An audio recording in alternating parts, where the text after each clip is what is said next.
పాకిస్తాన్ ప్రేరేపిత ఉగ్రవాదులు చేసిన దాడిలో మన బైసరన్ లోయలో దాదాపు 28 మంది చనిపోయారు. సరే, ఈ సంఖ్య గురించి సందిగ్ధత ఉన్నా కూడా ఇది పాక్ ప్రేరేపిత ఉగ్రవాదుల పని అనేది మెల్లమెల్లగా తెలుస్తూ వస్తుంది కదా. లష్కరే తోయబా డిప్యూటీ చీఫ్ సైఫుద్దీన్ అనే అతను దీనికి మాస్టర్ మైండ్గా ప్రస్తుతానికి చెప్తున్నారు. ఇంకో నలుగురు ఉగ్రవాదుల ఫోటోలు కూడా రిలీజ్ చేసింది అన్నయ్య.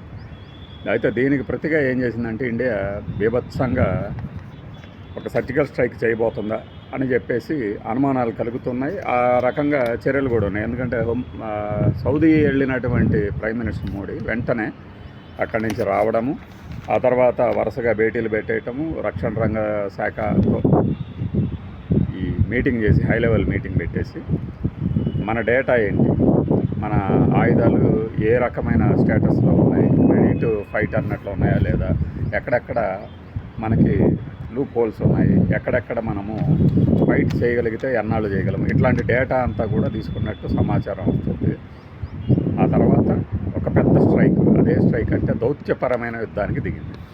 అది సింధు అంటే ఇండస్ వాటర్ ట్రీటీ నుంచి తాత్కాలికంగా నిలిపేద్దాము, మేము అమలు చేయము, మేము దాంట్లో భాగం కాదు అన్నట్టు ప్రకటించారు. 5 స్ట్రైకులు చేస్తే ఒక్కొక్కటి ఏంటయ్యా అంటే పాకిస్తాన్ వాళ్ళు ఎవరైనా సరే ఇండియాలో ఉన్నవాళ్ళు వెంటనే వెళ్ళిపోవాలి.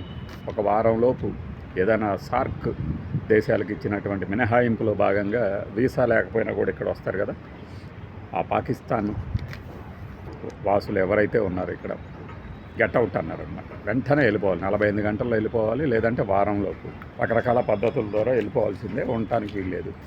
అట్లనే ఢిల్లీలో ఉన్నటువంటి పాక్ రాయబారి కార్యాలయానికి సమన్లు పంపించింది. మూడవదిగా అతిపెద్దది ఈ ఇండస్ వాటర్ ట్రీటీ నుంచి.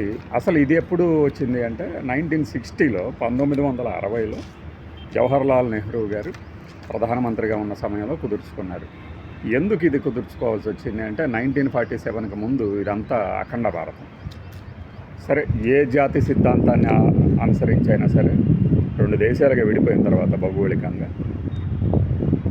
ముఖ్యంగా నదులు మన జీవాధారాలు, నాగరికతకి. ఏ ప్రపంచంలోని ఏ దేశం చూసినా నదులు ఉన్న చోటే నాగరికత ఉంటుంది. అట్లా ఈ నదుల పుట్టకేమో మన ఇండియాలో ఉంది, అంటే ఇప్పుడున్న ఇండియాలో పారేవి అటు పాకిస్తాన్ వైపుగా. సో ఈ నదీ జలాలు అనేవి పంచుకోవాలి. వాస్తవానికి పంచభూతాల మీద ఫలానా వాళ్ళకి హక్కు ఉందని ఎవడూ చెప్పలేడు. కానీ దేశాలుగా విడిపోయి ప్రపంచం అంతా దేశాలుగా బతుకుతున్న సమయంలో ఏమవుతుందంటే ఈ భౌగోళిక సరిహద్దులో పుట్టినటువంటి నది మీద వీరికి హక్కు ఉంటుంది. అలానే కిందకు పారడాన్ని ఎవరు ఆపలేరు. ప్రాజెక్టులు కట్టి తాత్కాలికంగా ఆపుకోవచ్చు, కానీ అలా కడితే ఏమవుతుందంటే నదీ ప్రవాహాల వేగాన్ని, గతిని మనం నిర్దేశించినప్పుడు అవి రివర్స్లో బీభత్సాలు సృష్టిస్తాయి ప్రకృతి రూపంలో. అందువల్ల ఏంటంటే పారనిస్తూ ఉంటుంది. ఇప్పుడు వెస్ట్రన్ సైడ్ ఏమున్నాయి, ఈస్టర్న్ సైడ్ ఏమున్నాయి అనుకున్నప్పుడు మనకి ఏమేమి కనపడుతున్నాయంటే మన భారతదేశానికి వరకు రవి, బియాజ్, సట్లైజ్ అనే ఒక 3 నదులు. ఇంకా పాకిస్తాన్ వైపు ఏమో ఇండస్, జీలం, చీనాబ్. పాకిస్తాన్ వైపు అంటే పాకిస్తాన్ ఎక్కువ వాడుకునేది ఈ 3 నదుల్లోంచి నీళ్లు. మన వైపు ఉన్నటువంటి అంటే మనం వాడుకునే వాటర్లో ఎంత ఉంటాయి అంటే ఏది ఈ 3 నదుల నుంచి రవి, బియాజ్, సట్లైజ్లో 33 మిలియన్ ఏకర్ ఫర్ ఫీట్, అంటే అడుగుకి 33 మిలియన్ల ఏకర్ల వాటర్ సామర్థ్యం ఉన్నటువంటి వాటర్ను వాడుకుంటున్నాము. మనము ఈ ఇండస్ వాటర్ నుంచి అంటే మొత్తంగా ఈ 6 నదుల నుంచి వాడుకునే మొత్తము దాని మీద ఆధారపడేది ఎంతంటే మనము అంటే భారతదేశం వాసులు 20% మాత్రమే. బట్ వెరాజ్ coming to Pakistan counter part, పాకిస్తాన్కి ఏమవుతుందంటే ఏకంగా 135 మిలియన్ ఏకర్ పర్ ఫీట్ ఇవి వాడుకుంటూ ఉన్నాయి. దాన్ని మనం బిలియన్ల క్యూబిక్ మీటర్లుగా చూసుకున్నప్పుడు 99 బిలియన్ అవుతుంది. మరి వీటన్నిటి మీద ఏది ఎలా వాడుకోవాలి అనేది 1960లో కుదిరిన ఒప్పందం అయితే దాంట్లో ఆ ఒప్పందంలో ఏముందంటే 12 ఆర్టికల్స్, 8 ఎనెక్స్యూర్స్ ఉన్నాయి. వీటికి సంబంధించి ఎవరు కూర్చున్నారు అప్పుడు మధ్యవర్తిత్వం వహించిందంటే వరల్డ్ బ్యాంకు. వరల్డ్ బ్యాంక్ ఎందుకు రావాల్సి వచ్చిందంటే వరల్డ్ బ్యాంకు నిధులు ఇస్తుంది ఈ ప్రాజెక్టులు కట్టుకోవడానికి కానీ, ఆ రవాణా వ్యవస్థకు కానీ, జల వనరుల రవాణాకి సంబంధించి అప్పుడు ఇచ్చింది.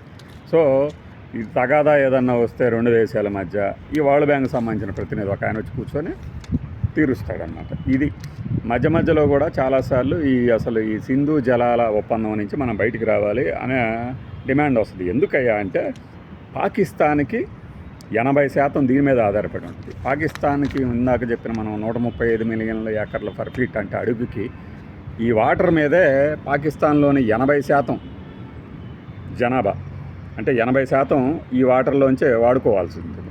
మొత్తం ఈ నదుల నీరులో 93% వాడుకుంటుంది వ్యవసాయం కోసం. రూరల్ ఎకానమీ పాకిస్తాన్ ఎక్కువ రూరల్ ఎకానమీ కాబట్టి పాకిస్తాన్లో 93% వ్యవసాయం దీని మీద ఆధారపడి ఉంటుంది, ఈ నదుల నుంచే. ఇలాంటి నదీ జలాలని మనం నిలిపివేస్తే వెళ్ళకుండా ఏం జరుగుతుంది? ఒకటి మనం ఏమో వాడుకోవచ్చు అంటే హైడ్రో ఎలక్ట్రిక్ పవర్ ప్రాజెక్టుల కోసం ఇండియా వైపు వాడుకోవాల్సి వచ్చినప్పుడు, అట్లానే డ్రింకింగ్ వాటర్, అగ్రికల్చర్ పర్పస్ కోసం ఈ వాటర్ వాడుకోవాలి. ఇది షరతులు. పాకిస్తాన్కి కూడా ఇవే వర్తిస్తాయి. స్టోర్ చేయడానికి మనకు లేదు, ఎందుకంటే మనం స్టోర్ చేయడం అంటే బిగిన్ అవుతే ఏమవుతుందంటే పాకిస్తాన్కి నీళ్ళు వెళ్ళవు కాబట్టి. ఇది అప్పుడు కుదుర్చుకున్న ఒప్పందం. ఇప్పుడు దీనిని మనం తాత్కాలికంగా కావచ్చు తిరిగి ప్రకటించే వరకు దీంట్లో మేము లేము, ఈ ఒప్పందాన్ని మేము గౌరవించము, బయటకు వచ్చాము అన్నప్పుడు ఏంటంటే ఏ ప్రాజెక్టులైనా కట్టుకోవచ్చు, కడతారు. ఇప్పటికిప్పుడు జరుగుద్దా అంటే జరగదు. కానీ ఇలాంటి దీన్ని మనం ఏమనొచ్చు, ఒక పెద్ద దెబ్బ, సర్జికల్ స్ట్రైక్ లాంటి ఒక స్ట్రైక్ చేసినప్పుడు పాకిస్తాన్కి ఉన్నటువంటి ఆర్థిక స్థితి దృష్ట్యా అల్లకల్లోలం అయిపోవాలి. ఎందుకంటే పాకిస్తాన్లో కూడా పెద్ద పెద్ద పవర్ ప్రాజెక్టులు ఉన్నాయి, తార్బెలా అని, మాంగ్లా అని. ఈ హైడ్రో పవర్ ప్రాజెక్టులు ఏం చేస్తాయి అంటే కరాచీ, లాహోరు, ముల్తాన్ ఈ పెద్ద పెద్ద పట్టణాలకు కూడా పవర్ సప్లై ఇక్కడి నుంచే వస్తుంటుంది. ఒకసారి వీటికి వాటర్ షార్టేజ్ కనుక వస్తే పాకిస్తాన్ అంధకారం అయిపోతుంది. ఎవరి రాజధాని గురించి అయితే వీళ్ళు గొప్పగా చెప్పుకుంటారు ఆ పాకిస్తాన్, కరాచీ, లాహోరు ఈ 2 టౌన్లు చాలు కదా. ఇలా జరుగుతున్నప్పుడు ఏమవుతుంది? దౌత్యపరమైన ఒత్తిడిది.